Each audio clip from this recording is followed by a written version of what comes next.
In this lesson, we're going to learn X stance, also called twisting stance. So this is a stance that appears, I believe, for the first time in pattern Yoguk, which is a green belt, a high-level green belt pattern. So you need to know this technique for your upcoming pattern, and we're going to be using it going forward. In fact, you've kind of been using it already in the kicking stance exercises. We've talked about it, I think, briefly, but we never mentioned it as a stance by itself. But X stance, or twisting stance, hopefully you can see my feet here, is when you place one leg behind the other like this. Your legs make an X shape, so hence the name X stance. And what you're doing is you have most of your weight, almost all of your weight, on the front foot, and the back foot, you have the front foot flat on the ground, the back foot, you have the ball of the foot touching, the heel raised, and you're using the back foot basically for balance or to act as a brake and kind of stop your movement if you need to hold this position. Although most of the time, when we're using X stance, we're using it as a transitional stance, meaning that we're only in X stance briefly as we're performing a movement, and then we finish in a different stance.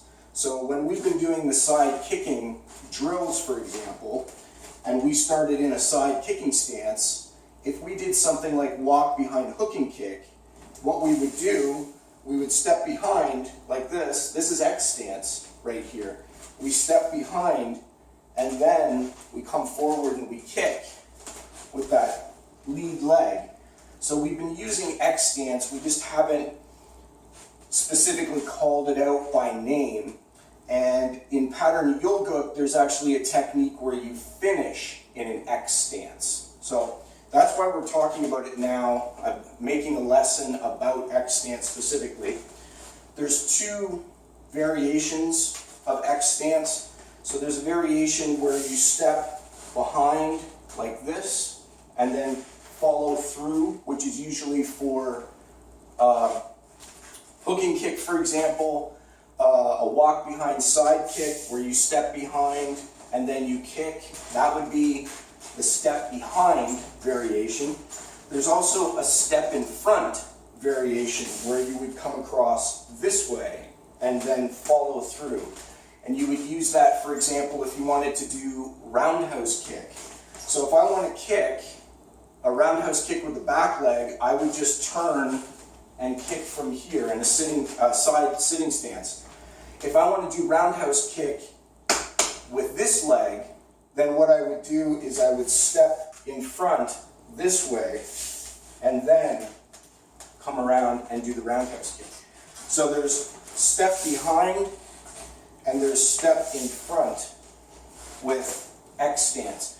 And you'll see that it gets used more and more often as we get up into some of the higher belt levels. So you're going to be seeing it more frequently. But that is X stance. I'll show from the side, if you're stepping, this would be X stance right here. So most often used as a transitional stance, but some techniques are performed in X stance, and we will finish in an X stance position. Now, if you have most of the weight on your right leg, so the front leg is the one that I have most of my weight on, not the back leg. This would be called a right X stance. If I'm standing like this, this would be a left X stance. So if most of my weight is on my left foot and the right foot is tucked in behind like this, that would be a left X stance. So that is the X stance. Like I said, we've been kind of using it so far. I just haven't identified it specifically by name. But now that we're going to be finishing an X stance for some of the techniques coming up, it's important to recognize and understand what X stance is. So until the next lesson.